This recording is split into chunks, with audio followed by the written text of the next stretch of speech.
When animal bones started appearing on my doorstep, my husband dismissed it as a prank. But as they kept coming, fear crept in. I set up a hidden camera to catch the culprit, and what it revealed was far more chilling than I ever imagined. At 34, what more could I ask for? I had a loving husband who still looked at me like I was his whole world, and two beautiful children who filled our days with laughter and sticky kisses. Life was perfect until we moved into that house. George said it was a steal, but from day one, something felt wrong. The first week in the new house felt like wearing someone else's shoes. Everything was just slightly off. Our neighbors kept their distance, barely managing a nod when we waved. Even the kids seemed to hurry past our yard. The streets felt eerily quiet, like everyone was holding their breath, waiting for something to happen. "They're just not used to new faces," George said, wrapping his arms around me as we watched another neighbor hurry past without a glance. "Give it time, Mary." "I don't know, George. Something feels different here. Did you see Mrs. Peterson literally run inside when I tried to say hello? And the way Mr. Johnson shields his kids whenever they walk past our house?" "Honey, you're overthinking it. We left a tight-knit community. This is just an adjustment period. Remember how long it took us to feel at home in our old place." I wanted to believe him, but there was something eerie in the air here that made my skin crawl. Our 6-year-old daughter Emma refused to sleep in her new room, claiming she heard whispers in the walls. Our 4-year-old son Tommy, who usually slept like a rock, kept waking up crying, begging to leave the scary house. Then came that first morning.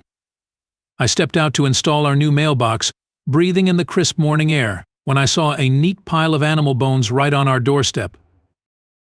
They looked freshly cleaned, arranged in a deliberate circular pattern. My hands trembled as I dropped the mailbox with a clang. "George," I shrieked. "George, come here. Right now." He rushed out, still in his pajama pants, almost tripping over the doorframe. "What's wrong?" on his face fell as he saw the bones. "Just neighborhood kids playing pranks. Has to be." "Kids? What kind of kids play with bones?" I wrapped my arms around myself, feeling suddenly cold despite the warm morning sun. "This isn't normal, George. Nothing about this place is normal. First the neighbors, now this." "Come on, let's clean this up before Emma and Tommy see it," he said, already reaching for the garden shovel. "We got a great deal on this house, Mary. Don't let some stupid prank ruin it." "A great deal? Maybe there's a reason for that." The next morning more bones appeared. Larger ones this time, arranged in a perfect circle. I stood at the door, coffee mug shaking in my hands, while George examined them. The morning dew made them glisten ominously in the early light. "This isn't funny anymore," I said, pacing our kitchen. "We need to do something. What if the kids see these? What if they're from something dangerous? I found Emma collecting them yesterday. She thinks they're from a dinosaur." George ran his fingers through his hair, a habit when he's worried. Okay, let's talk to the neighbors. Someone must know something. This has to stop." I told Tommy not to play in the front yard anymore. What kind of mother tells her child that about their own home? I can't keep them prisoners inside forever, George. Hey, he pulled me close, his cologne failing to mask the worry in his voice. "We'll figure this out. Together. Like we always do, okay?" We spent the afternoon knocking on doors. Most people barely cracked them open, offering nothing but blank stares and quick head shakes. One woman slammed the door in our faces when we mentioned our address. The sound echoed down the empty street like a gunshot. Then we met Hilton. He lived 2 houses down, in a weathered Victorian villa with overgrown bushes and peeling paint. Unlike the others, he opened his door wide and was almost eager to talk. "Oh, you bought the Miller place?" His eyes grew wide, almost gleaming. "Shouldn't have done that. That house. It's not right." "What do you mean it's not right?" I stepped closer, despite George's warning hand on my arm. Hilton leaned in, his voice dropping to a whisper. "There's something in that house. Something dark. The previous owner. He knew. That's why he trailed off, shaking his head. You should leave. While you can."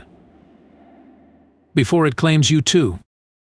Mary, let's go. George tugged at my arm. This guy's just trying to scare us. The bones will keep coming, Hilton called after us. They always do. They're a warning. Get out of there before it's too late. I couldn't sleep that night. George held me close, whispering reassurances, but nothing helped. Emma had crawled into our bed around midnight, claiming she heard scratching in the walls. Tommy joined us an hour later, sobbing about scary shadows in his closet. The next morning we found a pile of bones in our fireplace. They were scattered across the hearth, some still warm to the touch, as if they'd been dropped down recently. That's it, I said, my hands shaking as I made coffee. We're putting up cameras. I don't care what it costs. Someone is doing this, and we're going to catch them. Already ordered them, George replied, showing me his phone. They'll be here tomorrow. Best rated online with night vision and motion sensors. Nothing will get past these. What if it's really something supernatural, I whispered, glancing at the kids eating breakfast. What if Hilton's right? What if there's something wrong with this house? Then we'll deal with it, George said firmly. But first we need proof of what's actually happening. No more speculation, no more fear. We get facts. As we set up the hidden cameras behind the porch plants and on the tree in the backyard that night, George squeezed my hand. Whatever this is, we'll face it together. Like we always have. Promise, I asked, feeling like a scared child. Promise. Now let's get some sleep.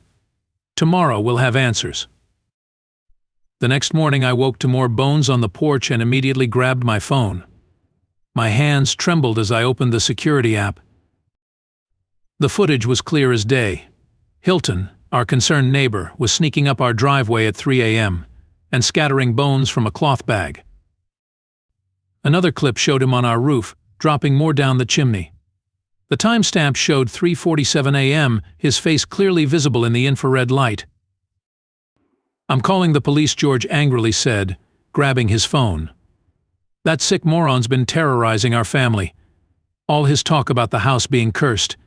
He was just trying to scare us away. When the officers arrived and arrested Hilton, his wife broke down in tears. He's obsessed, she sobbed, seeing the footage on my phone. The previous owner, Mr. Miller, told him about some treasure before he died. Hilton's been having dreams about it.